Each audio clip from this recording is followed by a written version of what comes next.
কালিকা পুরাণে অকালবোধনের উল্লেখ আছে। দুর্গাপূজার মূল সময় ছিল বসন্তকাল, যা বাসন্তী পূজা নামে বিখ্যাত। কিন্তু রামচন্দ্রের প্রয়োজনে শরৎকালে দুর্গাপূজা শুরু হয়। প্রচলিত বিশ্বাস অনুযায়ী দেবলোকের নিদ্রার সময় এই শরৎকাল, সেই জন্য এই সময় কোনো দেবদেবীর পূজা হতো না। অতঃপর কি উপায়? রামের যে বিশেষ প্রয়োজন মা দুর্গার আরাধনা করার, তাই রাবণের সঙ্গে যুদ্ধে যাওয়ার আগে দেবী দুর্গার পূজা করে তাকে জাগরিত করে যুদ্ধ জয়ের আশীর্বাদ লাভ করেছিলেন শ্রীরামচন্দ্র। তাই এটিকে দেবীর অকাল বোধন বলা হয়। লঙ্কায় তখন তুমুল যুদ্ধ চলছে। বাধ্য হয়ে দশানন রাবণ কুম্ভকর্ণকে ঘুম থেকে জাগিয়ে তুলেছেন।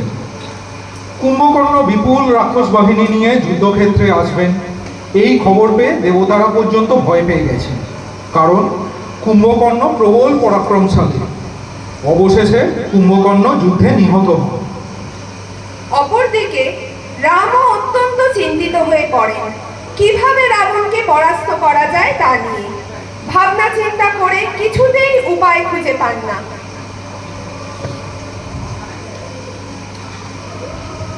প্রভুকে চিন্তিত দেখাচ্ছে।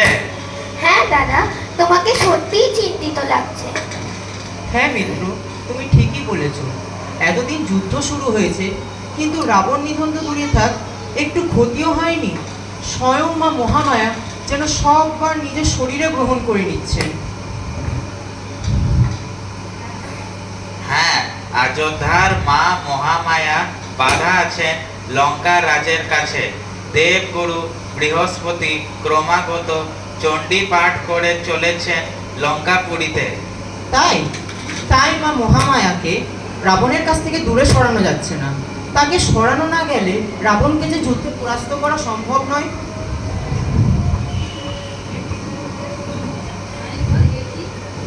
তাই দাদা, তবে কি এর কোনো উপায় নেই?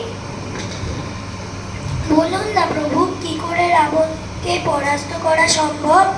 আপনাকে চিন্তিত দেখালে আমাদের ভালো লাগে না প্রভু। তাই তো আমাকে ভাবাচ্ছে সুগ্রীব। মা মহামায়াকে স্মরণ করে আশীর্বাদ নিলে কি কিছু করা সম্ভব হবে? কিন্তু এখন যে দক্ষিণায়ন চলছে। প্রভু, আপনি প্রজাপতি ব্রহ্মাকে জিজ্ঞেস করে এর বিধান কিছু করা যায় কি না জেনে নিতে পারেন। তুমি ঠিকই বলেছ মিত্র, আমি এক্ষুনি প্রজাপতি ব্রহ্মাকে স্মরণ করছি।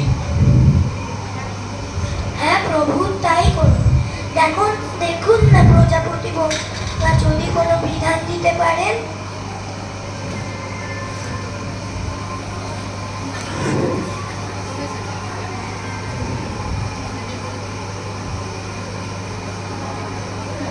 প্রণাম পিতামহ। প্রণাম পিতামহ। আমি মহা বিপদে পড়ে আপনার শরণাপন্ন হয়েছি। সবই আপনার অবগত আছে পিতামহ। আমি আপনার কাছে উপদেশ চাই, কি করে এই অনন্তবীর রাক্ষসদের আমি নির্মূল করতে পারি।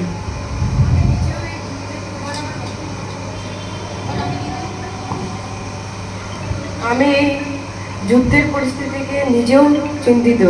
তুমি বলো, ত্রিলোক জননী মহাভয় নিবারিণী অপরাজিতা দেবী কাত্যায়নীকে স্মরণ করো। তুমি দেবী মা দুর্গার আরাধনা করো।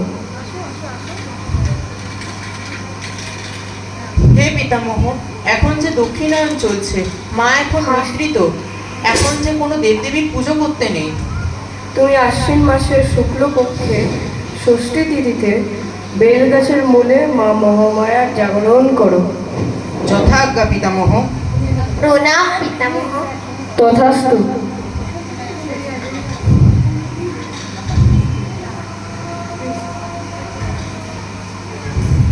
দেবী দুষ্টের দমন করেন এবং শিষ্টের পালন করেন। এই ভীষণ যুদ্ধ জয়লাভের জন্য, জগতের রক্ষার জন্য ব্রহ্মা সেই আদি শক্তির আরাধনা করতে বললেন শ্রীরামচন্দ্রকে। স্বয়ং বিষ্ণুর অবতার রামচন্দ্র তখন ব্রহ্মাকে স্মরণ করালেন শাস্ত্র অনুসারে এখন পূজার সময় নয়।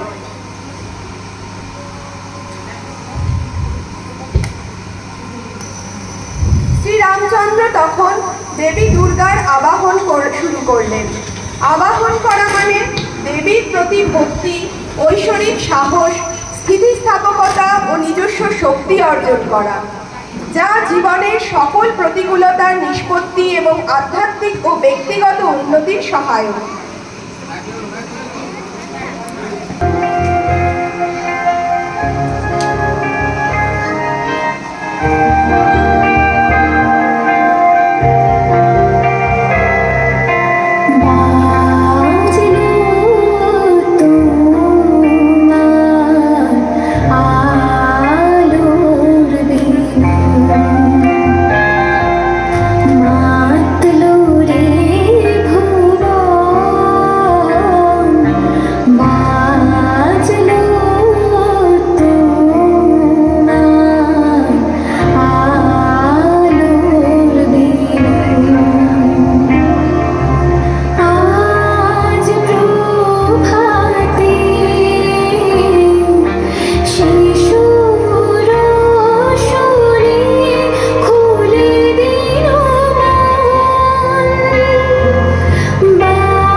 स्वाहा तं स्वाधा तं ह्रीं वसटकारो सरापीका शूधो तमक्कारे नित्ये त्रिधा मथ्रातिका स्थिता।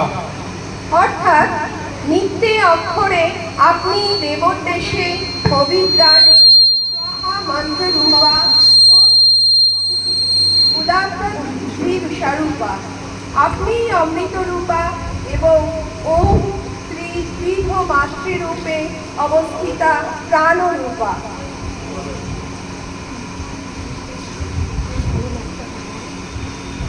सर्वमंगल मांगल्ये शिवे सर्वार्थ साधिके शरण्ये त्र्यंबके गौरी नारायणी नमस्तुते। सृष्टि स्थिति विनाशना शक्ति भूते सनातनी गुणाश्रय गुणमय नारायणी नमस्तुते।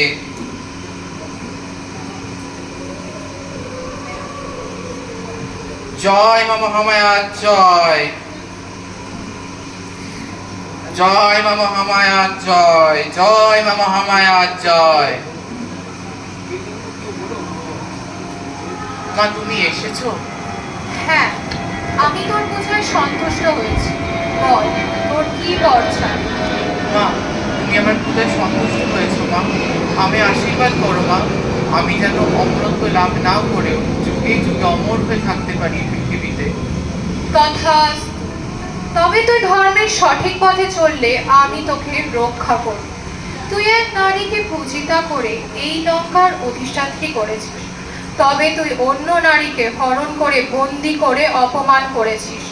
যেখানে নারীর অপমান হয় আমি সেখানে বিরাজ করি না। ক্ষমা করো মা, আমার দোষ নিও না মাগো। তোমার চরণে আমি স্থান দিও মা, আর সতী প্রণাম জানাই।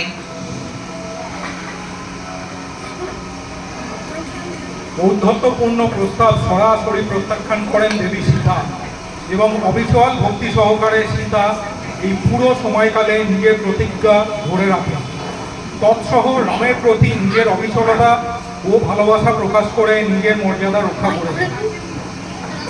অপরদিকে ব্রহ্মার উপদেশ অনুসারে রামচন্দ্র দেবী দুর্গার আরাধনা শুরু করেন। ব্রহ্মা হলেন এই বিশ্ব ব্রহ্মাণ্ডের সৃষ্টিকর্তা।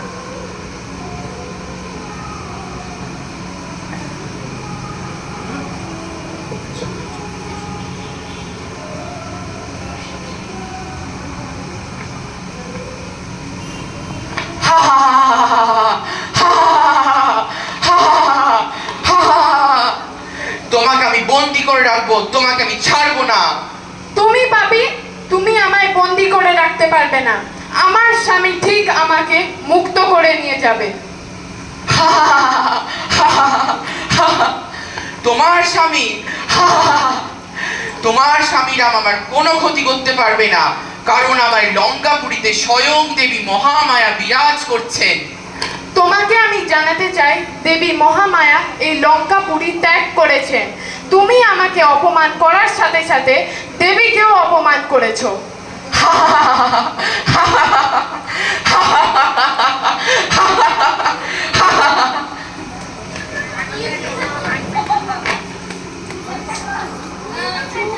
তার উপদেশ অনুসারে রামচন্দ্র দেবী দুর্গার আরাধনা শুরু করেন।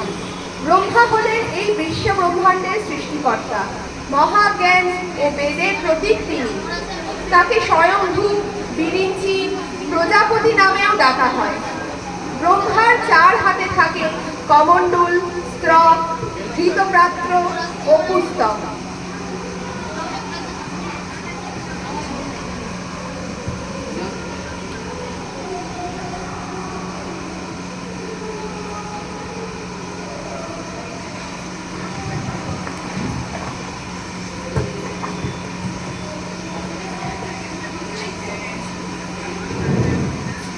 যা দেবী সর্বভূতেষু শক্তিরূপেণ সংস্থিতা নমস্তস্যৈ নমস্তস্যৈ নমস্তস্যৈ নমো নমঃ।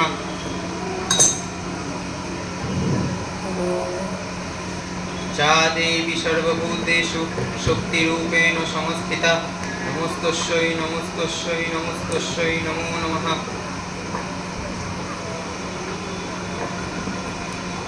যা দেবী সর্বভূতেষু শক্তিরূপেণ সংস্থিতা নমস্তস্যৈ নমস্তস্যৈ নমস্তস্যৈ নমো নমঃ।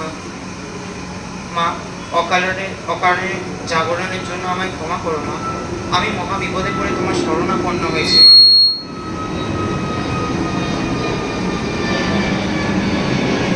জয় মা দুর্গার জয়, জয় মা দুর্গার জয়। আজ মহাষষ্ঠীর পূজা এখানেই সম্পূর্ণ হল।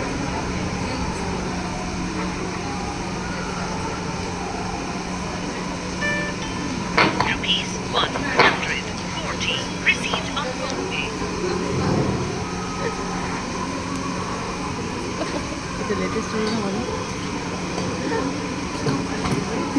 আজ মহাষষ্ঠীর পূজা এখানেই সম্পূর্ণ হল। জয় মা দুর্গার জয়। আজ মহাসপ্তমী। দেবী দুর্গা বোধনের পর মহাসপ্তমী তিথিতে গণেশ, লক্ষ্মী, সরস্বতী ও কার্তিক সহ পৃথিবীতে আগমন করেন। ভক্তরা বিশ্বশান্তি কামনা করে প্রার্থনা করেন এবং দেবীর কাছে বিশ্বের অস্থিরতা দূর করার প্রত্যাশা করেন।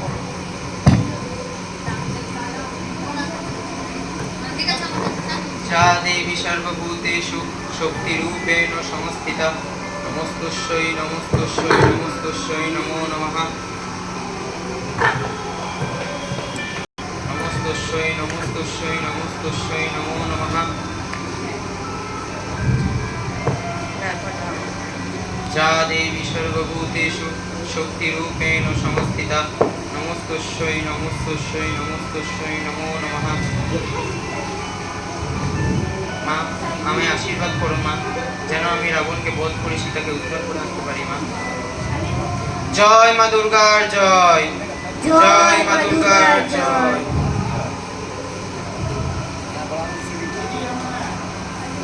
আজ মহাসপ্তমীর পূজা এখানেই সম্পূর্ণ হলো।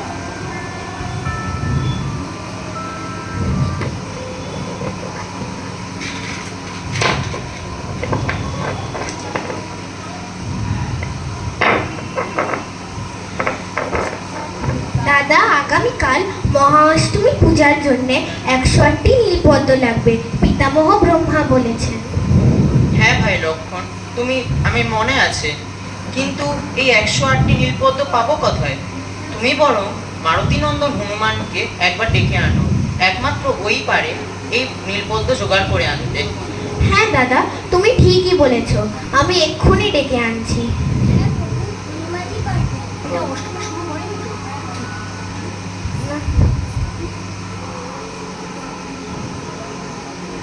চলো। প্রণাম প্রভু, আপনি আমায় ডেকেছেন? হ্যাঁ বীর হনুমান, আমার তোমার সাহায্য দরকার। বলুন প্রভু। আগামীকাল মা দুর্গার পূজার জন্য 108টি নীলপদ্ম লাগবে, তুমি কি আমায় এনে দিতে পারবে? প্রভু, আপনার আদেশ আমি অবশ্যই পালন করব, যেখান থেকে পারি আমি নিয়ে আসব। ধন্যবাদ বীর হনুমান, তবে যাও, নিয়ে আসো। প্রণাম প্রভু। তবে দাদা, আমিও যাই, কালকের পুজোর আয়োজন করি। হ্যাঁ, এসো। প্রিয় ও গুরুত্বপূর্ণ দিন, যখন দেবী দুর্গাকে মহিষাসুর মর্দিনী রূপে পূজা করা হয়। তারপর মহাসন্ধিক্ষণে বিশেষ সন্ধি পূজা আরম্ভ হয়ে থাকে। এই সময় দেবীর উদ্দেশ্যে 108টি নীলপদ্ম উৎসর্গ করে অঞ্জলি প্রদান করা হয়।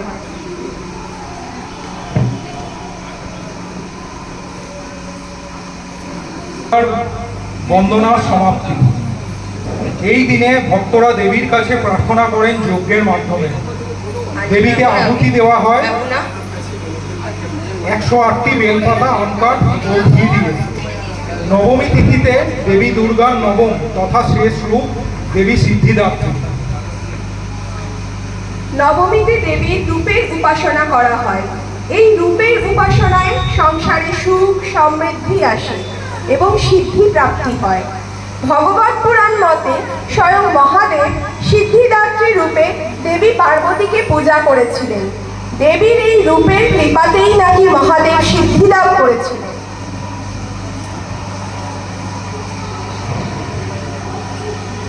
যা দেবী সর্বভূতেষু শক্তিরূপেণ সংস্থিতা, নমস্তস্যৈ নমস্তস্যৈ নমস্তস্যৈ নমো নমঃ।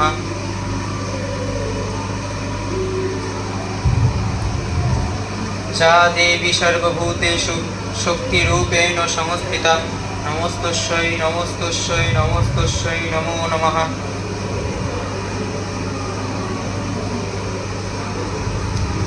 যা দেবী সর্বভূতেষু শক্তিরূপেণ সংস্থিতা, নমস্তস্যৈ নমস্তস্যৈ নমস্তস্যৈ নমো নমঃ।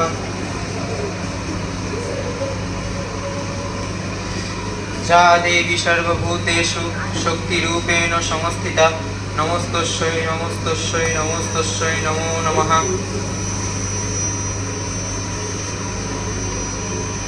যা দেবী সর্বভূতেষু শক্তিরূপেণ সংস্থিতা, নমস্তস্যৈ নমস্তস্যৈ নমস্তস্যৈ নমো নমঃ। বীর হনুমান, তুমি কি আরো একটি পদ্ম পাওনি? কেন প্রভু? এখানে যে 107টি নীলপদ্ম আছে। না প্রভু, আমি তো 108টি পদ্মই এনেছিলাম, এমন তো হওয়ার কথা নয়। এখন কি হবে? উপায় আছে, তোমরা কেউ ভেবো না। কি কি উপায়? উপায়? আমি আমার একটি চোখ অর্পণ করব। সবাই বলে আমার চোখ পদ্মের মতো সুন্দর।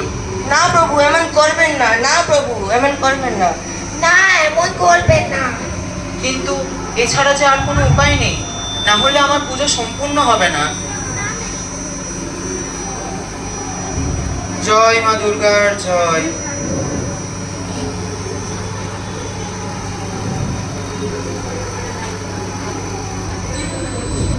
তোমায় চক্ষুদান করতে হবে না। কিন্তু মা, আমার যে আরো একটি পদ্ম কম পড়ছে, আমার যে পূজা সম্পূর্ণ হলো না মা। না, কম হয়নি বৎস। তোমার পরীক্ষা নেবার জন্য আমি তোমার একটি পদ্ম লুকিয়ে রেখেছি। এই নাও তোমার আরেকটি পদ্ম। মা, তাহলে আমি আমার পূজা সম্পূর্ণ করি? হ্যাঁ বৎস, তাই করো।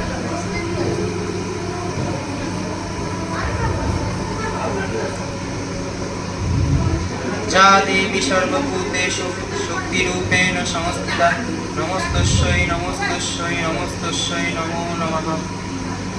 জয় মা দুর্গার জয়, জয় মা দুর্গার জয়। আজ মহাষ্টমীর পূজা এখানেই সম্পূর্ণ হলো।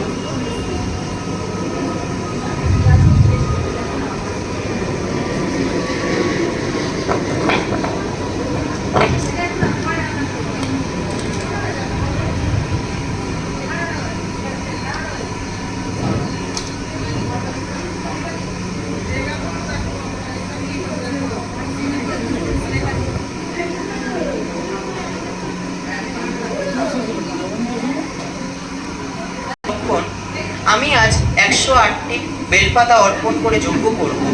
কেন দাদা? দেখি মা সন্তুষ্ট হন নাকি।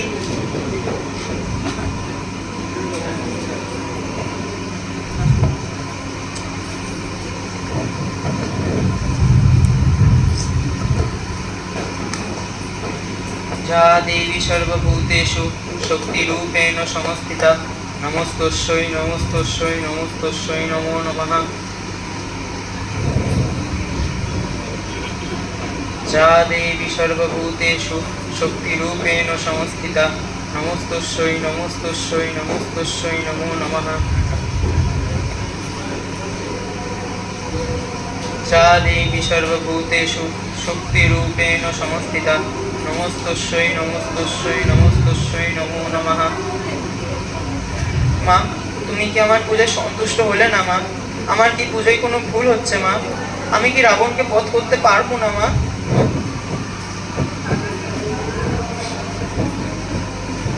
থামো বৎস, থামো। আমি তোমার পূজায় সন্তুষ্ট হয়েছি। মা, তুমি এসেছো মা।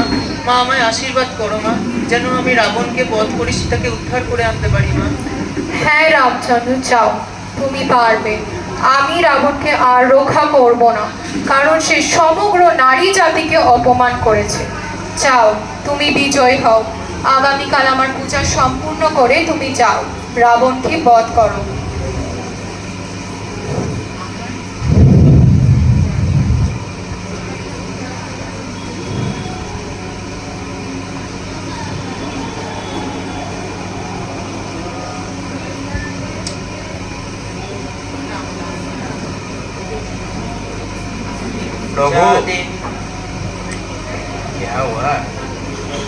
যা দেবী সর্বভূতেষু শক্তিরূপেণ সংস্থিতা নমস্তস্যৈ নমস্তস্যৈ নমস্তস্যৈ নমো নমঃ।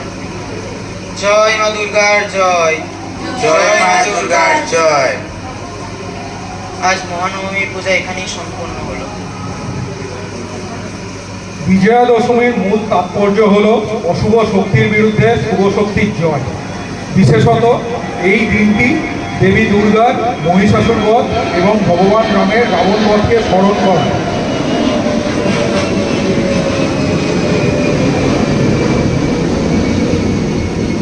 যা দেবী সর্বভূতেষু শক্তিরূপেণ সংস্থিতা নমস্তস্যৈ নমস্তস্যৈ নমস্তস্যৈ নমো নমঃ।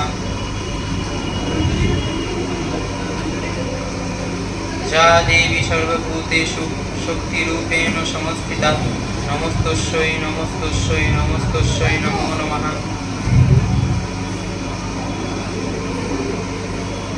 যা দেবী সর্বভূতেষু শক্তিরূপেণ সংস্থিতা নমস্তস্যৈ নমস্তস্যৈ নমস্তস্যৈ নমো নমঃ। জয় মা দুর্গার জয়, জয় মা দুর্গার জয়।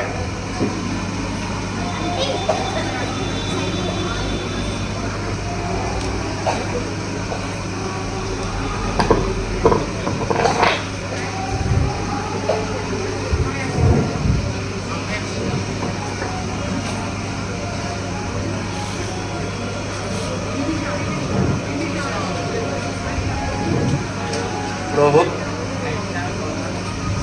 একটা কথা আপনাকে জানানো হয়নি। বলো মিত্র।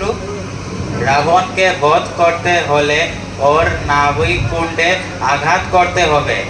ওখানে আঘাত করলে ওর মৃত্যু হবে। ও মিত্র, এটা বলে তুমি আমার অনেক বড় সাহায্য করলে। তবে আমি যুদ্ধের জন্য এগোই। হ্যাঁ মিত্র, যাও, বিজয় হয়ে এসো।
জয় শ্রীরাম, জয় শ্রীরাম, জয় শ্রীরাম।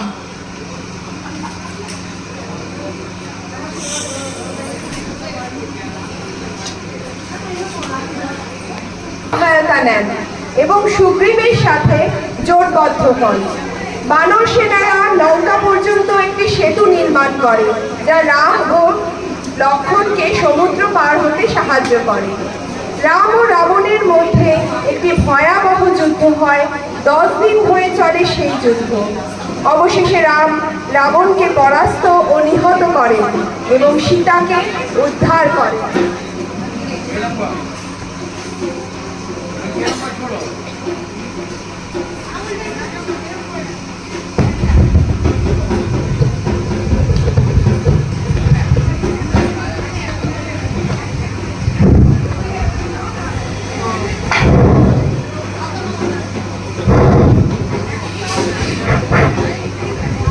ঠিক আছে, ঠিক আছে, যাবো যাবো।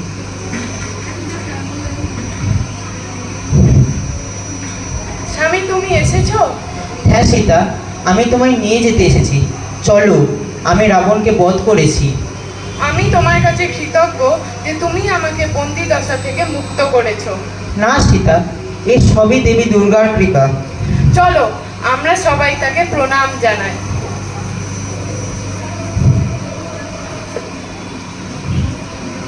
এইভাবে অধর্মের নাশ হয়ে ধর্মের প্রতিষ্ঠা হলো। শ্রী রামচন্দ্রের এই রাবণ বধের ঘটনাকে স্মরণে রাখি।